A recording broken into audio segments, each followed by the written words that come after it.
Hey y'all, I'm James Wright and welcome to my free boat. Let's make this expensive.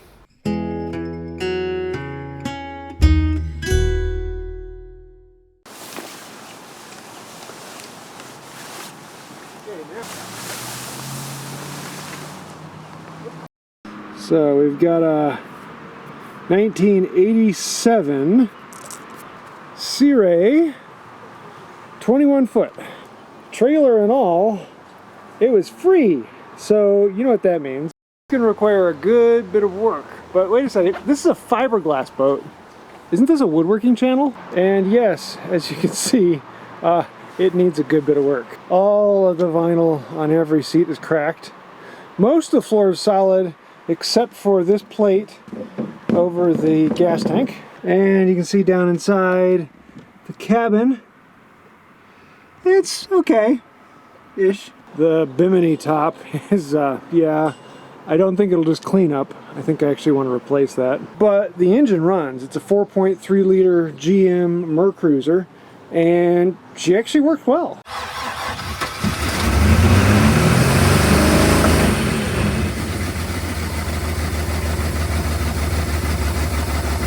So most of the floor is very, very solid. The fiberglass is all really, really good, except for this is kind of spongy, and it's because, well, there's nothing there, and the plywood is just plywood, and it's all been separated. So I need to remake this, and then I need to remake this gunnel, because this is the one other soft piece where the wood has deteriorated.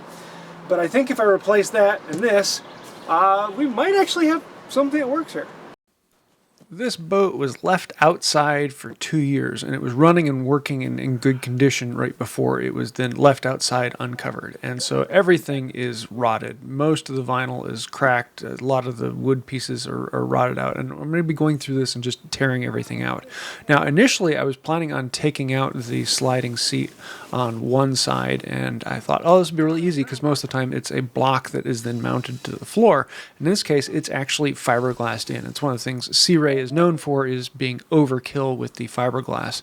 And yeah, a lot of this demo is becoming harder than I expected. But yes, we are getting rid of all of this brown carpet. I will be doing something different for the floor, and I'll talk about that in the future. I will have some carpeting back in the pockets and things like that, but most of it will be gone. We don't need that on a boat.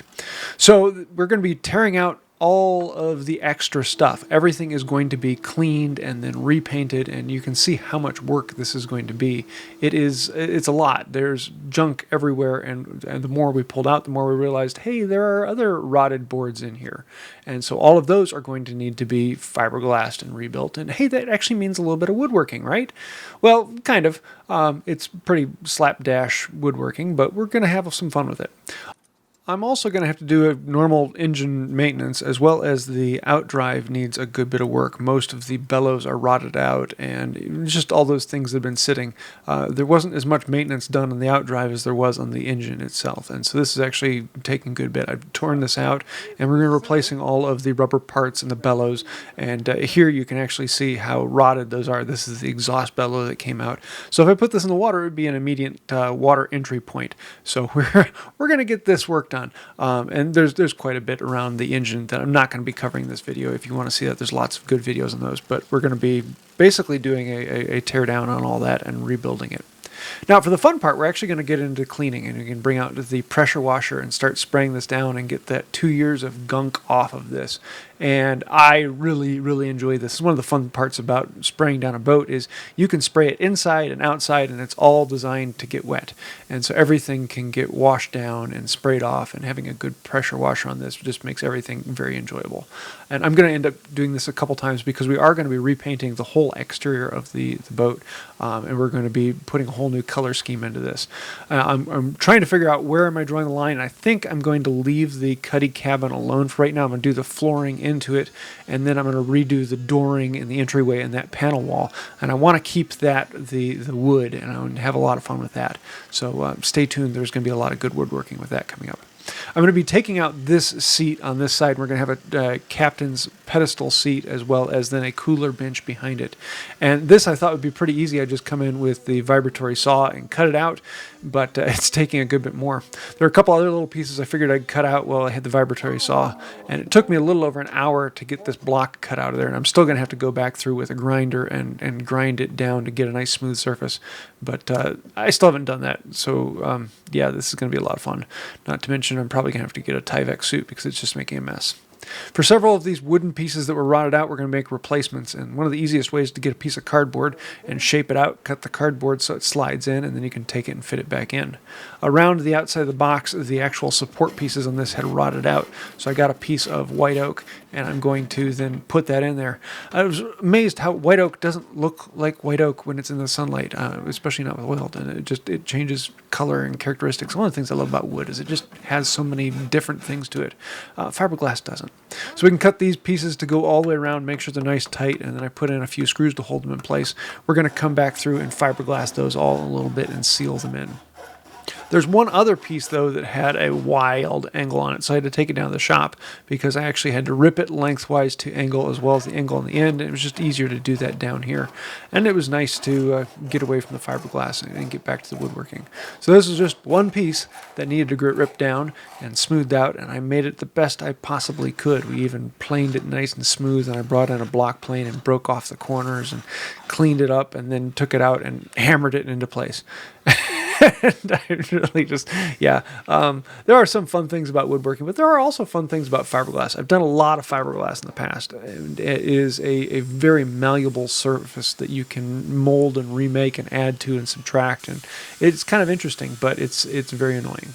This is that one big rotted piece that we marked off with the cardboard, and so we're going to be then wrapping this in fiberglass before putting it in place, but you can see how that will slide down in. So we're going to leave this video here for this time, and next time we're actually going to get to some of the fiberglass. But for right now, I'm actually kind of having a lot of fun. Happy. So there you have it. This one's going to take a while. This is probably going to be all summer tearing this out and working on it. But I'm going to have some other interesting things. Yes, I know we didn't do too much woodworking in here, and what we did was really kind of junky plywood woodworking. So yeah, I've got some other things planning on coming up. Now, one of the big questions I have is my original thought is I would actually put in white oak flooring, which is actually a good substitute for teak and much cheaper than teak. But after seeing this floor, the amount of work it's going to take to work that down into this, I don't know if that will be acceptable. Not to mention the wood flooring in a small boat that moves around a lot. Part of me is actually thinking I should go with an EVA flooring, which would be more padding and easier on the feet as you walk around. But I'm still playing with that, so I'd love to hear your thoughts on that. I will be putting in a lot of trim as we get into this entry from the cubby. I don't know how much I'm going to do inside there this year because I would like to actually get this out on the water. But as you can see, all of the upholstery is out of here. That's all going to be redone, as well as the side walls. And we are going to be repainting the outside of this as well as repainting all the inside of this. And I'm going to be doing a bunch of work on the dash and control. And we took out this seat because I'm going to be putting in a captain's chair and then cooler seat back here. And so yeah, there's lots of things we're going to be going on in this. And I know this is a little bit different from our normal format, but part of it is I've always wanted to build a longboat, an actual like Viking style with riven lumber and actual clapped planking. I want to do that someday, and I'm hoping getting this out on the water, getting used to some of the other boat things, that might get me into it. Now, I've done several other projects actually helping out Tally-Ho and Acorn to Arabella, but this will be the first one I've kind of taken on myself. So this is kind of me experimenting and playing with some interesting ideas, so we'll see where it goes in the future. But I'd love to hear your thoughts, ideas. What should I do on this? What cool thing should I do to this to make it special? Is there any woodworking you'd like to see me do on a fiberglass boat? Throw those in the comments down below. Thank you, it does help out the channel. But I do want to say a huge thank you to patrons. Without you guys, I wouldn't be able to do dumb, stupid stuff like this, like a free boat. But yeah, we've got a few things coming up, so stay tuned. I think I'll do it for now, and until next time, have a wonderful day. Now in the comments, I don't want to see a single joke about the boat. It's a hole in the water you throw money into, yes. Or a hole in the air you throw money into, yes. Or a boat, about another 1,000. Yeah, we all know that. But did you know that I touched a butt?